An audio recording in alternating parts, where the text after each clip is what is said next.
이 물두멍의 형태, 여러분들이 이미 쭉 알고 있는 것처럼 구약 시대에는 이런 예배당처럼 40년 동안 광야 생활을 했기 때문에 그 사막에 성막을 짓게 되었고, 그리고 이스라엘 백성들은 40년 동안 광야 생활하면서 철저하게 그 사막 가운데서 예배를 드렸다는 것이 참 대단하다. 그 아열대 지방의 사막에서 그것도 이 지붕도 없이 참 예배를 드렸다는 것은 이스라엘 백성들이 얼마나 대단한가 하는 것을 우리는 보게 됩니다.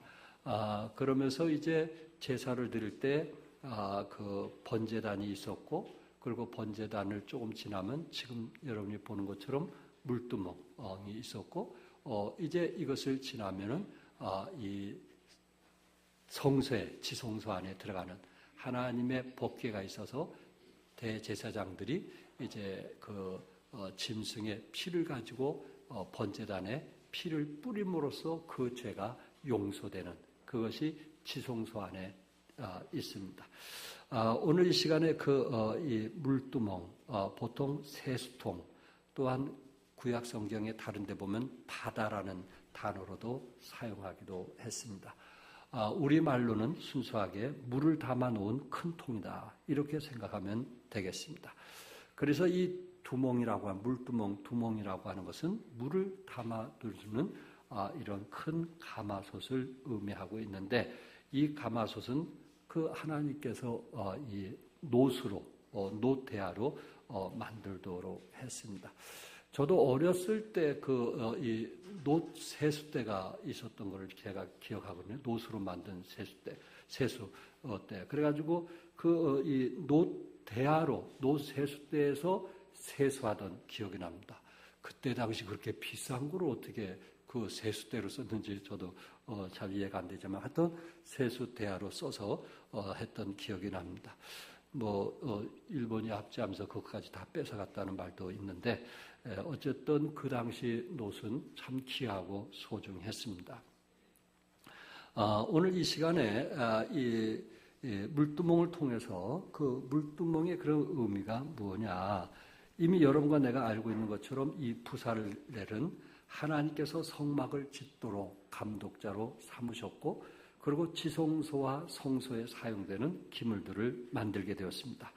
그래서 이제 진설대라든지 촛대라든지 이 지성소 안에 있는 것을 다 만든 후, 그 다음에 이제 밖에 나와서 번제단, 물두멍, 그 다음에 그 주위에 울타리, 그리고 성막으로 들어가는 문, 이것을 만들게 되었습니다. 여러분, 부살렐이 아무리 똑똑하고 뛰어날지라도 하나님께서는 그에게 더 멋있고 혹시 더 좋은 것을 지을 수 있을지라도, 하나님이 부살렐에게 원하는 것은 뭐냐면은 내가 원하는 대로 지으라는 겁니다. 네 생각대로 짓는 것이 아니고 하나님이 설계한 그대로 지으라고 명하셨습니다. 그가 부살렐이 아무리 똑똑하고 뛰어날지라도 그는 거기서 하나님께 절대적으로 뭐하는? 순종하는. 자기가 원하는 대로 하는 게 아니에요. 예배도 자기가 원하는 대로 하는 게 아니에요. 하나님이 원하는 대로 순종하는 사람을 하나님이 기뻐하시는 거예요. 그러니까 그대로 하나님이 원하는 대로 이제 기구를 만들기도 하는데, 번제단, 처음에 들어갈 때 번제단을 만들어가지고 거기다 짐승을 완전히 태우는, 자기가 가져온 짐승을 완전히 나를 대신해서 죽는다는 의미에서 짐승을 완전히 태우는, 우리의 죄를 속죄하고 그리고 불사르고 어린 양 대신 예수 그리스도가 우리 죄를 위해서 고난당하는 의미에서 번제단에서 짐승을 태운 후에, 그 다음에 조금 전에 봤던 그 물두멍, 그것은 결국은 우리가 세상에 살면서, 광야에 살면서 혹시 우리가 오염된 것을 씻는 장소가 바로 물두멍이라고 하는 곳입니다. 그래서 그곳에서 자기의 지은 죄들을 자백하고 그리고 지성소에 들어가게 되어 있습니다. 그가 물두멍의 영적인 의미가 뭐냐? 그가 반드시 여기서 우리에게 주는 교훈은, 제사장은 제사장은 번제를 드린 후에 짐승을 만지고 더러운 짐승을 만져가지고 피를 흘리게 하고 그것을 태우기까지 번제를 드린 후에 바로 그 피를 가지고 지성소 안에 하나님 법궤에 가서 뿌릴 수 있는 게 아니고 어디를 거쳐야 돼요? 반드시 물두멍이라고 하는 곳에 지나가면서 손과 발과 몸을 정결하게 씻은 후에 들어가게 되어 있습니다. 그러니까 물두멍이라고 하는 곳은 그것이 노수로 되어 있기 때문에 자기 얼굴이 비치게 되어 있거든요. 그래서 자기 몸에 지저분한 것을 이제 깨끗이 씻은 후에 그리고 그 짐승의 피를 가지고 지성소 안에 들어가서 피를 뿌릴 수 있게 되어 있는 것입니다. 그렇기 때문에 물두멍을 통해서 이 의식적인 어떤 정결, 여기서 우리에게 주는 그 교훈이 무엇인가? 그들은 제사장이면서도 번제에서 그 짐승을 만지고 더러운 것을 만지게 되었을 때 반드시 씻고 그리고 하나님이 계시는 그런 거룩한 곳에 들어가서 예배를 드린다든지 또한 대신 피를 뿌릴 수 있었던 것처럼 여기서 우리에게 주는 영적인 의미는 뭐냐면은 여러분과 내가 이 세상에 살아가면서 예수 믿고 구원은 받아서 우리가 하나님의 자녀가 되었지만 우리가 세상에 살면서 알게 모르게 지은 죄를 하나님 전에 들어오기 전에 먼저 그 부분을 뭐 해야 된다는 거예요? 뭐 해야 된다는 거예요? 씻어야 된다는 거예요. 그런 부분들을 회개해야 된다는 거예요.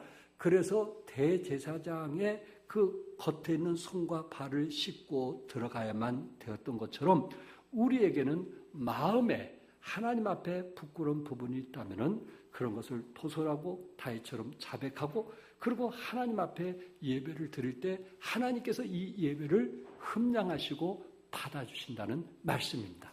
그러니까 어떤 사람은 같은 예배를 드린데도 하나님께 상달되지 않는 분도 있을 것이고 어떤 분은 같은 예배를 드린데도 하나님께 상달돼서 응답받는 것이 무엇이냐? 결국은 우리는 이 세상에 살면서 세상의 풍속과 세상의 그 가치관을 가지고 교회에 들어오는 사람도 있을 것이고 그러나 하나님이 기뻐하시는 예배를 위해서 세상의 풍속, 세상의 가치관 모든 것을 정말 이제 내려놓고 그리고 오로지 하나님이 기뻐하시는 예배를 드리기 위해서 찾아 나온 발걸음도 있을 수 있더라는 것입니다. 그가 물두멍은 한마디로 뭐냐면 성결을 확인하는 곳이에요. 뭘 확인하는 곳이라고요? 성결을 확인하는 곳이에요. 물두멍이라는 것을 거치지 않고는 제사장은 절대 제사를 드릴 수 없는 것처럼 이 시대에 우리에게 주는 교훈이 뭐냐면은 우리가 하나님 앞에 성결할 때 우리는 하나님이 기뻐하신 예배를 드릴 수 있다고 믿습니다. 그래서 우리는 예배 드리기 전에 여러분과 내가 하나님 앞에 부끄러운 부분, 하나님이 원치 않았던 그런 부분들을 우리가 주님께 토설하고 그리고 찬양을 부르고 그리고 기도하고 그리고 예배를 드린다면 바로 우리의 예배를 하나님이 기뻐 받아주신다. 이렇게 말씀을 드릴 수 있습니다. 여러분 물두멍에는 뭐가 가득하다고 그랬어요? 두멍에 뭐가 가득해요? 물이 가득하잖아요.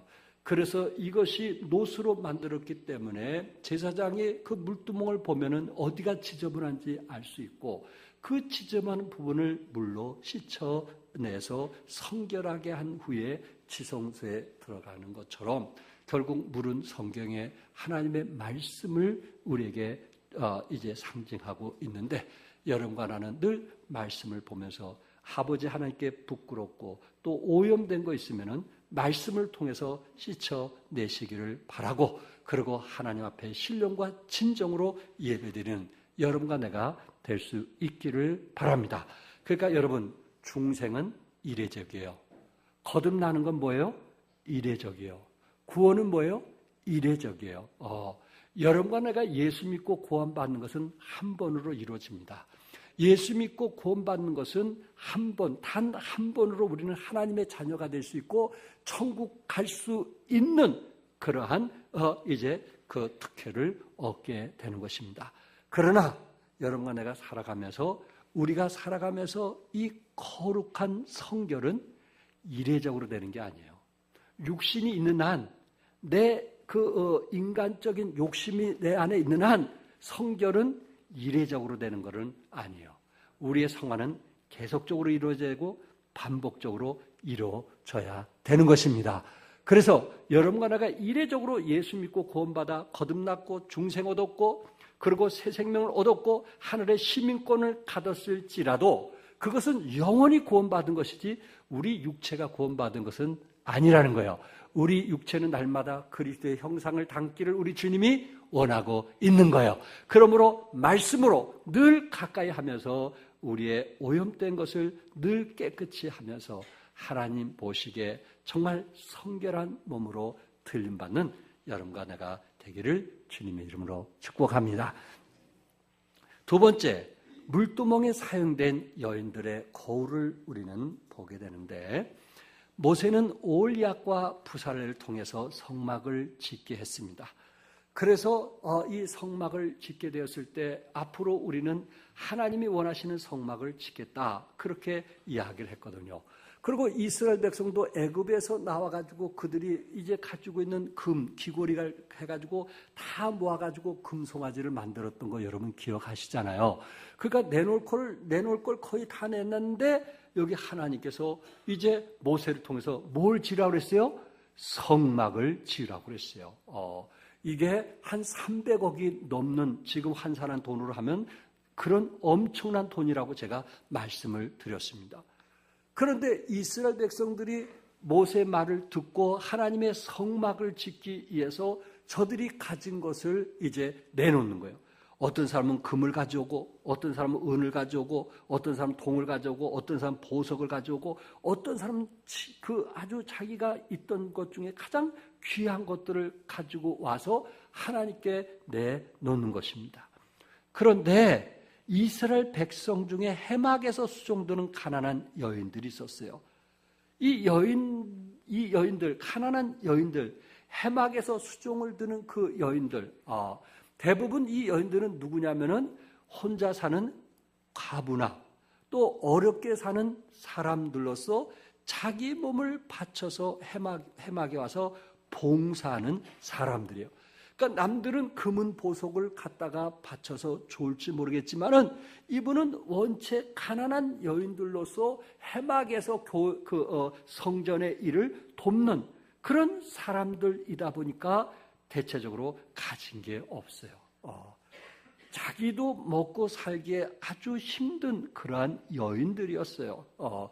그런데 이 여인들이 이제 여기 오늘 본문에 보니까 그들이 드린 것이 뭐였어요? 여기 보니까 뭐였어요? 이 여인들이 수종들었던 여인들이 드린 게 오늘 본문에 뭐였어요? 뭘 드렸다 그랬어요? 거울을 드렸다고 그랬어요.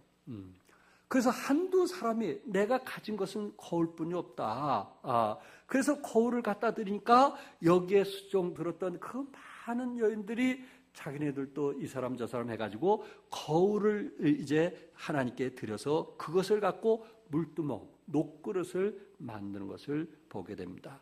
그 당시 거울은 녹거울이었거든요. 녹거울. 우리나라처럼 지금처럼 유리가 아니고 녹거울로서 늘 여인들이 얼굴을 보는 걸로 사용을 되어졌는데 그것도 애굽에서 가지고 나온 거였어요. 그러니까 녹거울을 만든다는 것은 결코 쉬운 일이 아니고 그리고 그들은 40년 동안 광야 생활했기 때문에 녹거울을 한번 들이면은 다시 살 수 있어요, 없어요? 이거는 어디서 살 수 있는 게 아니에요. 40년 동안 늘 그들이 이제 애굽에서 늘 얼굴을 보았던 거울을 그 녹거울을 하나님 앞에 드린다는 것은 40년 동안 그들은 얼굴을 보지 않고 생활하겠다는 엄청난 대가. 그러나 그들이 가진 것은 없고 마음은 드리고 싶고 그 중에 가진 것 중에 그 노쇠로 만든 거울이 있어서 하나님께 드린 것을 보게 됩니다. 8절에 수종들은 여인들의 거울로 만들었더라. 뭐를 녹거울로 만들었다는 거예요? 뭐를 녹거울로 만들었어요? 물두멍을 녹그릇으로 만들었다는 이야기입니다. 여기서 우리에게 주는 교훈이 무엇입니까? 해막에 수종드는 여인들이 자기가 자기 모습을 쳐다보고 허물을 고치는 여러분과 내가 늘 아침에 올 때마다 거울을 보면서 우리의 그 허물, 우리의 어떤 지저분한 거 늘 그것을 깨끗이 닦고 나오시잖아요. 왠지 거울을 보지 않는 얼굴은 누구 앞에 뭔가 조금 당당하지가 못하잖아요. 저 사람이 내 눈을 자꾸만 보면 뭔가 좀 내가 어딘가 뭐 묻은 것 같기도 하고 뭔가 좀 이상한 게 우리의 모습이기 때문에 항상 거울을 보고 확인하고 그때서 다른 사람들에게 눈과 눈을 보면서 당당하게 우리가 얘기하는 그런 경우들을 보게 됩니다. 그런데 해막의 수종들은 여인들은 거울 없이 산다는 것은 결코 쉬운 일이 아니었단 말이에요. 이 수종들은 여인들이 행하는 일이 뭔지 아시겠죠? 그 당시 그 성막을 만들 때 제사장만 24,000명이었어요. 그러고 이제 백성들만 200만 명, 많으면 300만 명이 되는 이 많은 숫자를 이 수종들은 여인들이 늘 얼굴을 봐야만 됐단 말이에요. 제사장의 얼굴을 봐야 되고, 그리고 이게 백성들이 가져온 짐승들을 이제 해서 씻고 뭐 할 때 그들의 얼굴을 봐야만 되는 이런 수종들은 여인이었단 말이에요. 그러니까 수종들은 여인들이 자신의 거울을 하나님께 드렸다라는 것은 결코 쉬운 일은 아니었고, 그리고 자기네들이 가지고 있던 것 중에 가장 귀하고 소중한 것이었다. 왜냐하면 애굽에서 그들이 거울을 가지고 나올 때는 그 당시에 만들기 힘든 동으로 만든 노수로 만든 거울이었기 때문에 이것이 쉽게 만들어지지 않는 여성들에게 너무나 필요하고 중요한 것이었다라는 것을 우리에게 말씀해 주고 있습니다. 이 여인들이 수종을 들었는데 첫째는 하나님께 수종을 들었고 또한 두 번째는 제사장들에게 24,000이 넘는 사람들에게 수종을 들었고 또한 200만 명이 넘는 백성들에게 수종을 드는 그런 가난한 여인이었던 것을 우리는 볼 수가 있습니다.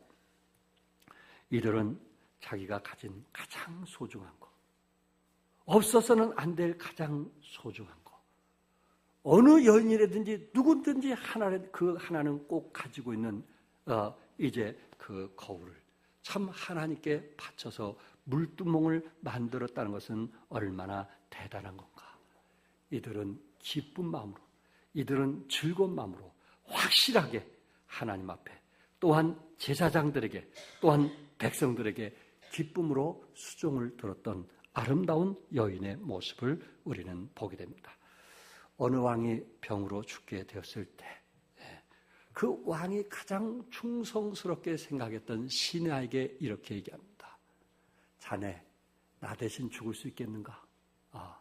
내가 아무래도 황천길 가야 될 시간이 가까워졌는데 누군가 좀 그 길을 좀 밝혀야 될 것 같네. 그러니 당신이 내가 볼 때 가장 충성스러운 사람이 나보다 먼저 죽어주게. 그리고 당신이 황천길에 먼저 길을 닦아주면 내가 당신의 길을 뒤따라서 가겠네. 그 다음날 그 신하가 자살해서 죽은 거예요. 왕에게 그렇게 충성을 했던 것입니다. 자기의 목숨까지도 기꺼이 드렸던 것처럼 여기에 수종드는 여인들은 가난하면서도 여러 가지 정말 없이 사는데도 자기에게 가장 귀한 동으로 만든 거울을 드렸다는 것. 그 당시에는 그것이 귀했고 소중하고 그 당시 비쌌어요. 그러니까 여인들이 가졌던 그 1호 가장 비싼 것을 들여서 그것을 가지고 물두멍을 만들었다는 것. 이게 얼마나 중요한가. 여러분, 이 물두멍은 이제 하나님께서 참 그 물두멍을 만들라고 했을 때 제사장에게는 절대적으로 뭐가 필요한지 아시죠? 뭐가 필요했어요? 제사장은 물두멍이 필요했어요. 왜 그런지 아십니까? 출애굽기 30장 18절에서 20절에 보면 우리 같이 한번 읽겠어요. 시작. 너는 물두멍을 노수로 만들고 그 받침도 노수로 만들어 씻게 하되 그것을 해막과 제단 사이에 두고 그 속에 물을 담으라. 아론과 그의 아들들이 그 두멍에서 수족을 씻되 그들이 해막에 들어갈 때에 물로 씻어 죽기를 면할 것이요 제단에 가까이 가서 그 직분을 행하여 요 앞에 화제를 사를 때에도 그리 할지니라. 그러니까는 제사장이 물두멍에 가서 물로 그 두멍에서 손을 씻지 않으면 어떻게 되는 거예요? 죽는 거예요. 물로 씻어 죽기를 면할 것이요 이렇게 말씀했기 때문에 제사장이 이제 번제를 드리고 그들이 그 짐승의 피를 가지고 하나님의 지성소의 법궤에 들어가서 그들의 죄를 용서하는 피를 이제 뿌리기 바로 직전에 해야 될 일이 뭐냐면은 물두멍에 가서 반드시 손과 발과 얼굴을 씻고 들어가지 않으면 저들은 지성소에 들어갈 수도 없고 저들은 그곳에서 죽고 마는 거예요. 그러니까 물두멍이라고 하는 것은 어떻게 보면 제사장들에게 죽느냐 사느냐는 갈림길에 있는 거예요. 물두멍이 없으면 제사장은 지성소에 들어갈 수가 없는 거예요. 그들이 씻지 않고 들어가면 저들은 모두 다 거기서 죽고 마는 거예요. 그러니까 누구에게 절대적으로 필요한 거예요? 물두멍은 제사장들에게 절대적으로 필요한 거예요. 제사장들 절대적으로 없어서는 안 되는 거예요. 그런데 누군가 그것을 헌신해야 되는 거예요. 누군가 그것을 희생해야 되는 거예요. 그것을 누군가 만들지 않으면 제사장은 그 일을 할 수가 없는 거예요. 그런데 여기에 수종들은 여인들이 기꺼이 자기네들이 가진 동으로 만든 거울을 하나님께 드려서 그것을 녹여가지고 물두멍을 만드는 모습을 우리는 보게 됩니다. 여러분, 이 시중들은 여인들을 한번 생각해 보세요. 그래도 웬만한 인물보다는 좀 나아야 되지 않겠어요? 수종을 드는 사람들이니까, 제사장을 돕는 사람들이니까, 그래도 웬만한 인물보다 나야 그런 일들을 할 수 있는 사람이 아니겠느냐 말이에요. 그러니까 이들 생활 속에는 거울이 없으면 거의 생활하기 힘든 그런 사람들이었단 말이에요. 그럼에도 불구하고 저들은 기꺼이 물두멍을 위해서 자기네들이 가지고 있었던 동으로 만든 거울을 하나님 앞에 드렸다는 것, 이것은 참 아름다운, 참 대단한 믿음이었다. 저들의 충성심이란 것, 저들이 제사장을 위해서 그 희생하고 헌신하는 그 따뜻하고 아름다운 마음, 그것은 값진 의미가 있다는 것을 말씀을 드립니다. 세 번째, 물두멍을 통해 배울 수 있는 그 교훈이 무엇인가? 여기 이들이 하나님 앞에 나가려고 할 때 늘 거울을 보고 자기 얼굴은 닦을 수 있지만은 마음의 죄는 용서받을 수가 없는 거예요.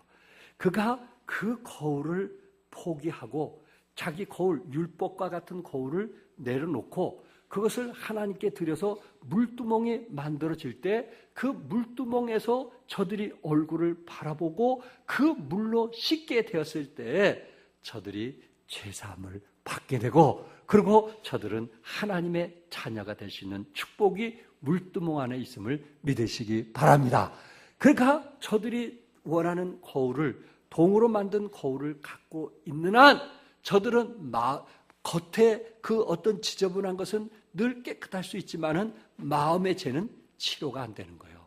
마음의 죄는 회복이 안 되는 거예요. 마음의 죄는 용서가 안 되는 거예요. 그러나 그들이 그것을 포기하고 주님께 드려지게 되었을 때 그 물두멍을 통해서 저들의 죄가 용서가 되고 그리고 하나님께 나아갈 수 있음을 믿으시기 바랍니다. 여기서 우리에게 주는 교훈은 결국은 자기를 포기해야 된다는 것입니다. 하나님의 역사가 일어나지 않는 이유 중에 하나가 뭘까요? 그것은 주님을 온전히 의지하지 않기 때문에 그렇습니다. 아직도 우리는 내 생각을 가지고 내가 남들보다 더 잘 섬길 수 있다는 그런 생각을 가지고 내 선행을 통해서 하나님께 나가려고 하는 그런 생각을 가진 사람들이 너무 많이 있더라는 것입니다. 여러분, 누가복음 15장에 여러분이 아는 것처럼 탕자에 대한 얘기를 우리는 잘 알고 있습니다. 여러분, 탕자가 아버지께 돌아왔을 때 그가 아버지의 분깃을 가지고 나가서 돈을 벌어 갖고 왔나요? 더 예쁜 여인을 만나 가지고 왔나요? 그리고 사업이 잘 돼서 왔나요? 만약에 탕자가 사업이 잘 되고 더 좋은 예쁜 여자를 만나서 왔다면, 더 좋은 집을 가지고 왔다면, 풍성해서 왔다면 아버지가 이렇게 기다리지는 않았을 거예요. 상고가 먼데도 그 아들이 돌아오기를 기다리지는 않았을 거예요. 그런데 아들이 소식을 들어보니까 돼지가 먹는 지엽 열매를 먹으면서 비참한 삶을 사주더란 말이에요. 그가 아버지 마음은 탕자에 대한 기다림이 더 컸던 거예요. 속히 돌아오기를 원했던 거예요. 내가 가진 거 다 네 건데 왜 돌아오지 않고 그렇게 고생하느냐. 그래서 아버지의 기다림은 더 강했던 거예요. 그러나 맏아들은 어땠나요? 첫째 아들은 둘째 아들 받아들이지 않았잖아요. 내가 아버지를 위해서 이렇게 열심히 일하고 아버지 분깃을 얻으려고 이렇게 수고했는데 왜 나에게는 송아지나 짐승을 한 마디도 잡아서 잔치 벌린 적이 없는데 왜 돌아온 탕자를 위해서 하느냐고 불평하고 원망하는 것을 보잖아요. 여러분, 우리 하나님은 있는 그대로 오기를 원하시는 거예요. 내가 뭔가 선한 일을 하고 내가 뭔가 남들보다 나아서 오는 거를 우리 하나님은 원치 않는 거예요. 그래서 어떤 사람은 교회 좀 나오시죠 하면 제가 좀 돈 좀 많이 벌거든 나갈게요. 왜요? 좀 돈 좀 많이 벌어야 교회에서 뭐 1억이고 2억이고 턱턱 내야 내가 인정받지. 돈도 못 내는데 인정받을 수 있겠어요? 돈 좀 많이 내고 많이 벌어서 갈게요. 어떤 사람은 전도하다 보면 내가 술, 담배 끊고 갈게요. 그런 얘기를 해요. 어떤 사람 얘기하면 내가 좀 시간 많을 때 갈게요. 지금은 좀 레저 즐기느라고 바쁘니까 여유가 있을 때 갈게요. 그렇게 많이들 얘기해요. 어떤 자기의 어떤 선행, 어떤 자기의 노력을 통해서 하늘나라에 가는 줄 알고 그런 노력을 통해서 하나님이 기뻐하는 줄 착각하고 있는 거예요. 우리 하나님이 기뻐하시는 것은 있는 그대로 와서 물두멍에서 씻기를 원하시는 거예요.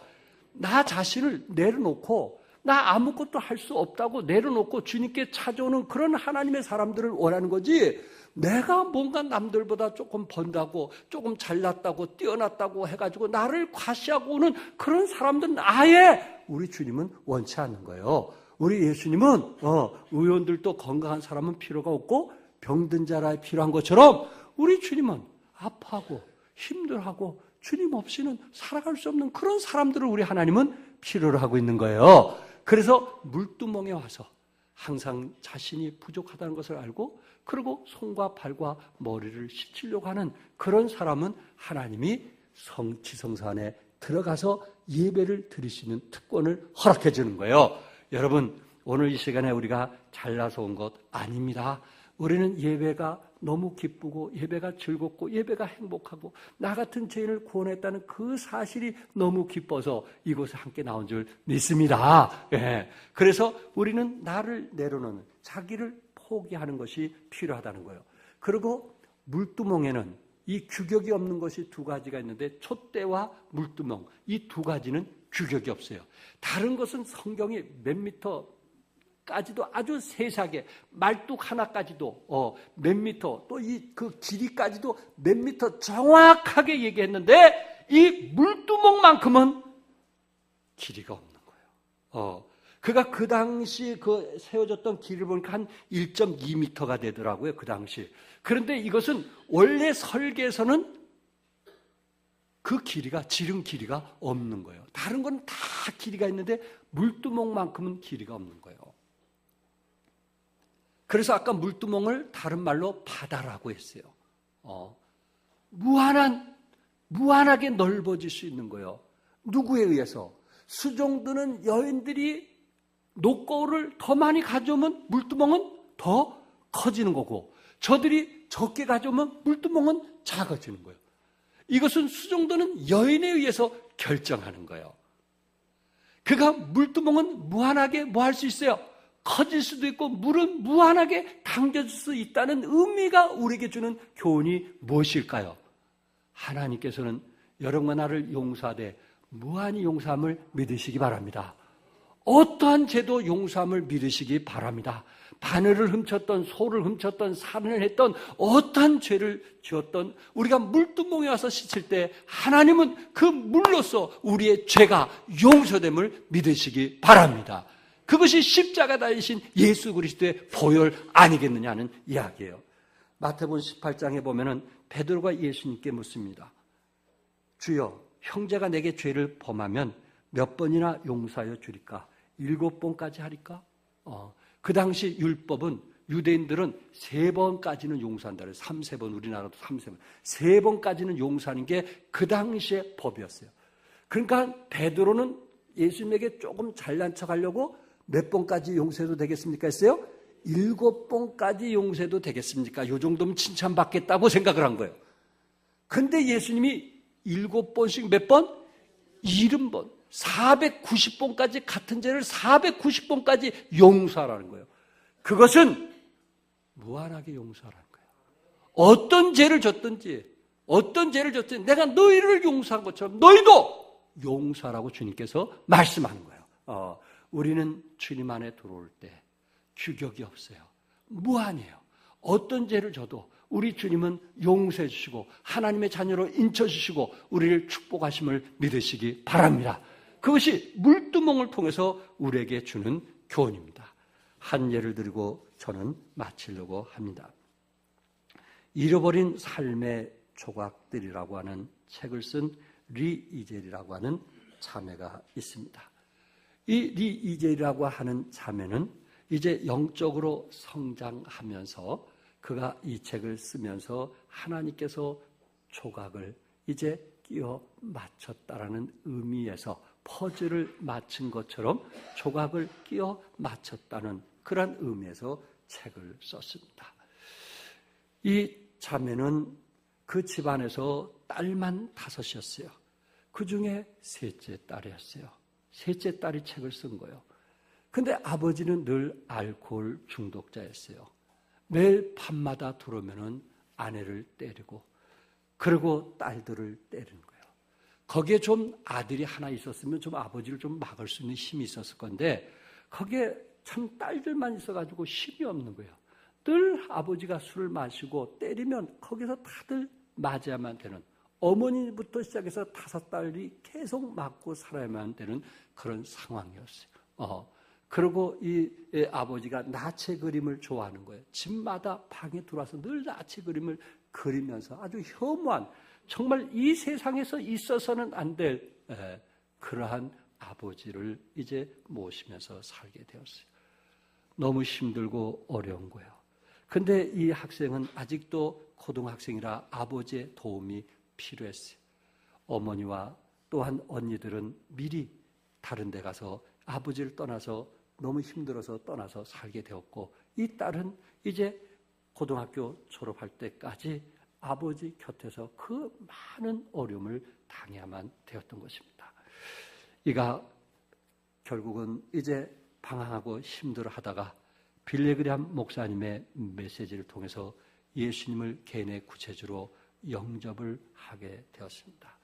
그럼에도 불구하고 아버지의 폭행은 끝이지 않게 되었고, 더 이상 견딜 수가 없어서 고등학교 졸업하자마자 어머니와 이제 2 동생과 함께 출가한 언니가 사는 곳으로 이사를 했습니다.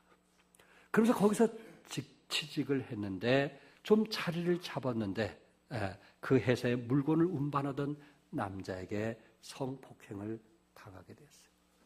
설상가상으로 이것이 임신이 되었던 겁니다.